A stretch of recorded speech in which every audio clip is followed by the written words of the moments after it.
आज के दिन में एआई किस हिसाब से डेवलप हो रही है ये तो आप देख ही रहे हैं। इसका सबसे बड़ा एग्जाम्पल है जीपीटी कैसल आकार जो ऑटोमेटिक कार से जो एआई के हिसाब से चलती है। आज हम इस बात पे नहीं चर्चा करने वाले कि एआई ने कितना ज्यादा डेवलप कर लिया है, पर आज हम लोग इस चीज पर चर्चा करने वाले हैं कि इसे एआई इतने ज्यादा डेवलप करने की वजह से क्या क्या नुकसान हो रहा है अपनी ह्यूमन ब्लड, और अगर ये इसी तरह से बढ़ता रहा तो क्या क्या दिक्कत है ह्यूमन को फेस करनी पड़ सकती है। आज हम बात कर रहे हैं इन चीजों के बारे में। अभी रिसेंटली आपने एक इंटरव्यू के अंदर ये तो सुना ही होगा कि जो कौन सी गए हैं, उन्होंने ये बोला है कि आरटी पीछे इंटेलिजेंस एक न्यूक्लियर बॉम्ब से भी ज्यादा डेंजरस है। बहुत मी वर्ड्स आइस फॉर मोटर्स इस मच बेटर। जब खुद फैसला जैसे कंपनी के सीईओ इस तरह की बातें कर रहे हैं, इस तरह से बोल रहे हैं, तो कोई ना कोई गड़बड़ तो होगी ना आईसीआई के अंदर। और वहीं पे चैट सीपीटी के फाउंडर सैम ऑल्टर कुछ दिन पहले मोदी जी से भी मिले थे एआई को डिस्कस करने के लिए। और इतना ही नहीं, वो पूरे वर्ल्ड में ट्रैवल कर रहे हैं ये चीज सभी देश के बड़े लीडर्स तक पहुंचाने के लिए कि एआई से बनी कंपनी कितनी ज्यादा डेंजरस हो सकती है। इनफैक्ट गूगल जैसी कंपनी भी यूपी से डरती है। जहां एक तरफ आर्टिफिशियल इंटेलिजेंस अच्छी भी है, तो वहीं पे दूसरी तरफ अगर आर्टिफिशियल इंटेलिजेंस को देखे तो वो बहुत ज्यादा वो स्टडी है। ऐसा तो नहीं है कि आर्टिफिशियल इंटेलिजेंस ह्यूमन को रिप्लेस कर सकती है। जैसे कि अगर एक एग्जाम्पल के थ्रू मैं आपको समझाना चाहूँ तो एक कैलकुलेटर मैथमेटिशियन को तो नहीं रिप्लेस कर सकता हूँ। जहाँ पे हम बात करें एआई की, तो एआई बहुत से ऐसे क्रिएटिव फील्ड हैं जिनकी जॉब्स खत्म कर चुकी है। हमने तो ये तक डिक्लेयर कर दिया है कि वो अब जॉबें हायर करना बंद करने वाले हैं, क्योंकि अब एआई वो सभी काम कर सकता है जो एक समय पे सिर्फ ह्यूमन्स ही कर सकते थे। 80,000 से भी ज्यादा लोग अपनी जॉब खो चुके हैं। मैं के अंदर अगर लॉजिकली देखा जाए तो ये चीज तो सिंपल है कि एआई बहुत से एंट्री लेवल जॉब्स कर सकता है। आज की डेट में आपको कई सारे ऐसे ऐप्स मिल जाएंगे जिसके अंदर सिर्फ आपको अपनी फोटोज डालनी पड़ती है और वो कुछ ही सेकंड्स में आपको एप्रोप्रिएट ऐसे ही आपको चाहिए वैसे ही आपको वो पिक्चर को डेवलप करके दे देगी। यानी कि पहले जो काम फोटोग्राफ्स किया करते थे, आज वो एआई कुछ सेकंड में कर रही है। और ये फोटोज इतनी ज्यादा प्रोफेशनल होती है कि ऐसा लगता है कि आपने शायद किसी स्टूडियो में जाके ये सब फोटोज खिंचवाई है। यानी कि जहाँ पे अब ऐसे फोटोज के लिए कुछ लाख रुपए इन्वेस्ट करते और खर्च करते, उसकी जगह पे वो सिर्फ चंद पैसों के अंदर आपको ये काम करके दे रही है। इतना डेवलप होने के बाद में आपको क्या लगता है, लोग चिप पर वे को प्रेफर करेंगे या फिर हाईली अमाउंट को पे करने जाएंगे? तो जब भी कोई नई टेक्नोलॉजी डेवलप है तो सबसे पहले को खतरा होता है, फिर व्हाइट कॉलर जॉब्स को खतरा होता है, उसके बाद में होता है क्रिएटिव फील्ड्स को। क्योंकि हमने शुरुआत से यही मानना है कि ह्यूमंस की तरह कोई भी सोच और ड्रॉ नहीं कर सकता है। चीजों को उस तरह से प्रेजेंट करने के लिए एक ह्यूमन का ही होना बहुत जरूरी होता है। अब ये कुछ फोटोज आप देख सकते हैं, क्या लगता है आपको ये सारे के सारे फोटोज एआई जनरेटेड है? आज के दिन में मिड जर्नी जैसे एआई एक वर्ल्ड क्लास आर्ट को कुछ मिनटों के अंदर ही बनाकर तैयार कर देते हैं। आज के दिन में photographers, studios, graphic designers, copywriters, इन सभी की जॉब अब खतरे में है। अगर आप ये सोच रहे हो कि एआई का डेंजरस सिर्फ जॉब को रिप्लेस करने तक सीमित है, तो ऐसा नहीं है। ये उससे भी कई गुना ज्यादा खतरनाक है। अभी कुछ ही टाइम पहले की बात है, जब गूगल अपना AI डेवलप कर रहा था, उन्हीं की एक कंपनी का एम्प्लॉई ने मीडिया में जाके कुछ ऐसी बात कह दी कि गूगल को उसको अपनी कंपनी से निकलना पड़ा। उस गूगल एम्प्लॉई ने बोला कि AI कॉन्शियस AI के पास में 100 साल है। AI बहुत ज्यादा रिस्की है।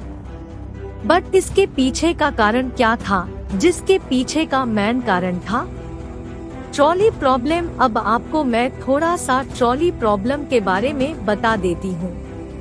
अब आपने कई वीडियोस में ये तो देखा होगा कि कई कार जो है वो ऑटोमेटिकली चल रही है। ड्राइवर को मैं बिल्कुल भी ध्यान देने की कोई जरूरत नहीं है। ड्राइवर फ्री बैठा आराम से AI अपने खुद के डिसीजन से लेकर कार को ड्राइव कर रहे हैं और कार की स्पीड 100 किलोमीटर पर आ रहा है।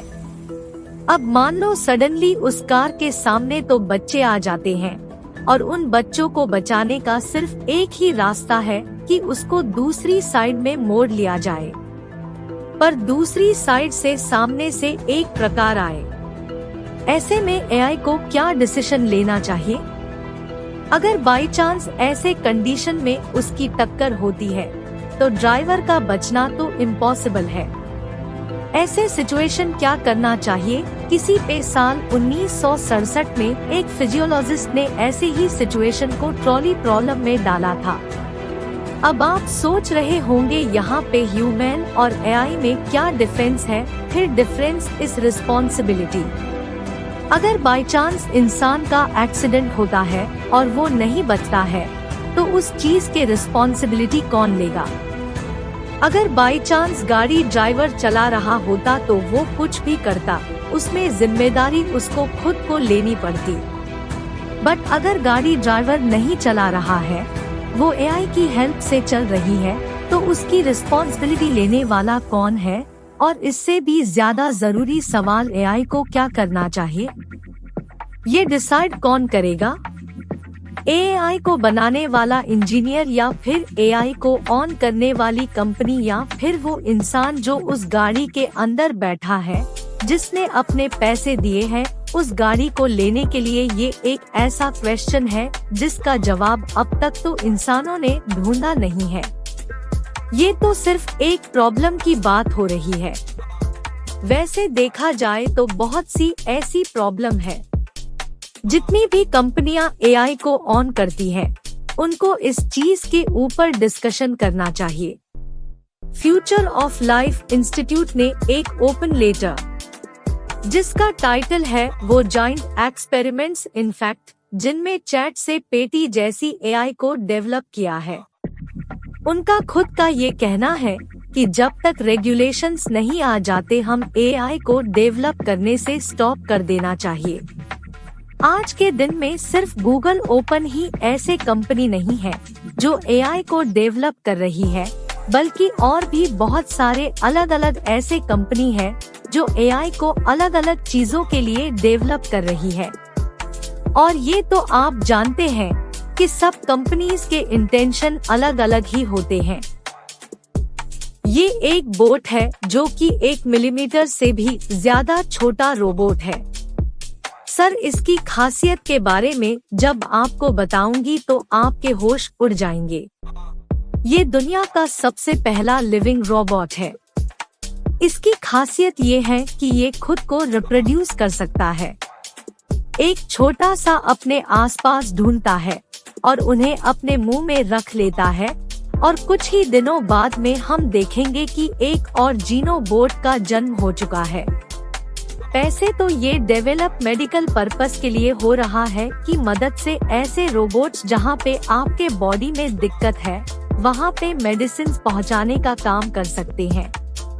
सिमिलरली इन्हें समुद्र में भी छोड़ा जा सकता है ताकि यहाँ के माइक्रोप्लास्टिक्स और प्लास्टिक को इकट्ठा कर सके, पर हमारे ओशन को क्लीन कर सके। लेकिन ऐसे टेक्नोलॉजीज का जितना फायदा है उससे ज्यादा नुकसान भी हो सकता है। हमें दोनों ही पहलुओं को देख के चलना चाहिए। ऐसे टेक्नोलॉजी को एडवांस वेपन्स डेवलप लिए भी यूज में लिया जा सकता है, ताकि अपने के टाइम में तो देख ही लिया होगा कि क्या हाल हुई थी बस एक छोटे से वायरस की वजह से। अब सोचो कि इसका इस्तेमाल बायोलॉजिकल के लिए हुआ तो कितना ज्यादा नुकसान होगा। ये एक वायरस से सिर्फ लोगों पर अटैक कर सकता है। हो सकता है कि कोई देश ऐसा वायरस एलिमिनेट करे जो एक रेस को खत्म कर दे। ऐसे रोबोट्स को इन्वेंट करे जो अगली कंट्री की मिलिट्री को ही डिस्ट्रॉय कर दे। और ऐसे क्रूरल इंटेंशंस को याद करते हुए एक ही देश का नाम याद आता है, वो है चाइना का। अब उससे भी बड़ी बात है, हमें चाइना के एआई से इतना डरना क्यों चाहिए? क्योंकि यही एक इकलौता देश ऐसा है जो अपने बजट में से $450 बिलियन एंड डेवलपमेंट पे खर्च करता है। यूजुअली ज्यादातर लोगों ने एआई के बारे में अभी कुछ ही दिनों पहले यानी 1 साल 2 साल के लगभग से सुनना स्टार्ट किया है। चाइना 1980 से एआई को डेवलप कर रहा है और 2006 के अंदर ही अगले 15 साल का रोड मैप वो बना चुके थे। अब चाइना का टारगेट ये है कि एआई टेक्नोलॉजी को 2025 तक $22 मिलियन तक $147 मिलियन। बाइडू चाइना का गूगल है, जिन्होंने जैसा ही एक प्लेटफॉर्म बनाया है जिसका नाम है चाइना के अंदर टोटल 11,891 ऐसी फोर्स है जो एक्टिवली एआई पे काम कर रहे हैं। चाइना ही जिसको हाई प्रॉफिट में विश्वास रखता है। चाइना के अंदर एक ने ड्रैगन नाम की कंपनी है जिसने अपना सीईओ एक एआई को बना दिया है, यानी कि कंपनी के जितने भी डिसीजंस है वो उस एआई के थ्रू होकर गुजरते हैं। इसका एक फायदा भी है क्योंकि आई पे कोई केस नहीं कर सकता। अगर मान लो कल जाके ये कंपनी डूब जाती है तो इन्वेस्टर्स एआईपी को केस भी नहीं डाल सकते हैं। दूसरा, फ्यूचर के अंदर यही मॉडल्स कई सारी कंपनीज अप्लाई कर सकती है जहां पे सारे बोर्ड ऑफ डायरेक्टर्स आई हो। आज के दिन में एआई किस हिसाब से डेवलप हो रही है ये तो आप देख ही रहे हैं। इसका सबसे बड़ा एग्जाम्पल है जीपीटी कैसल आकार जो ऑटोमेटिक कार से जो एआई के हिसाब से चलती है। आज हम इस बात पे नहीं चर्चा करने वाले कि एआई ने कितना ज्यादा डेवलप कर लिया है, पर आज हम लोग इस चीज पर चर्चा करने वाले हैं कि इस एआई इतने ज्यादा डेवलप करने की वजह से क्या क्या नुकसान हो रहा है अपनी ह्यूमन ब्लड, और अगर ये इसी तरह से बढ़ता रहा तो क्या क्या दिक्कत है ह्यूमन को फेस करनी पड़ सकती है। आज हम बात कर रहे हैं इन चीजों के बारे में। अभी रिसेंटली आपने एक इंटरव्यू के अंदर ये तो सुना ही होगा कि जो पॉन्सी गए हैं उन्होंने ये बोला है कि आर्टिफिशियल इंटेलिजेंस एक न्यूक्लियर बॉम्ब से भी ज्यादा डेंजरस है। बहुत मी वर्ड्स आइज फॉर मोटर्स इस मच बेटर। जब खुद फैसला जैसे कंपनी के सीईओ इस तरह की बातें कर रहे हैं, इस तरह से बोल रहे हैं, तो कोई ना कोई गड़बड़ तो होगी ना आईसीआई के अंदर। और वहीं पे चैट सीपीटी के फाउंडर सैम ऑल्टर कुछ दिन पहले मोदी जी से भी मिले थे एआई को डिस्कस करने के लिए, और इतना ही नहीं वो पूरे वर्ल्ड में ट्रैवल कर रहे हैं ये चीज सभी देश के बड़े लीडर्स तक पहुंचाने के लिए कि एआई से बनी कंपनी कितनी ज्यादा डेंजरस हो सकती है। इनफैक्ट गूगल जैसी कंपनी भी यूपी से डरती है। जहां एक तरफ आर्टिफिशियल इंटेलिजेंस अच्छी भी है तो वहीं पे दूसरी तरफ अगर आर्टिफिशियल इंटेलिजेंस को देखे तो वो बहुत ज्यादा वो स्टडी है। ऐसा तो नहीं है कि आर्टिफिशियल इंटेलिजेंस ह्यूमन को रिप्लेस कर सकती है। जैसे कि अगर एक एग्जाम्पल के थ्रू मैं आपको समझाना चाहूँ तो एक कैलकुलेटर मैथमेटिशियन को नहीं रिप्लेस कर सकता हूँ। जहाँ पे हम बात करें एआई की तो एआई बहुत से ऐसे क्रिएटिव फील्ड हैं जिनकी जॉब्स खत्म कर चुकी है। हमने तो ये तक डिक्लेयर कर दिया है कि वो अब जॉबें हायर करना बंद करने वाले हैं, क्योंकि अब एआई वो सभी काम कर सकता है जो एक समय पे सिर्फ ह्यूमंस ही कर सकते थे। 80,000 से भी ज्यादा लोग अपनी जॉब खो चुके हैं।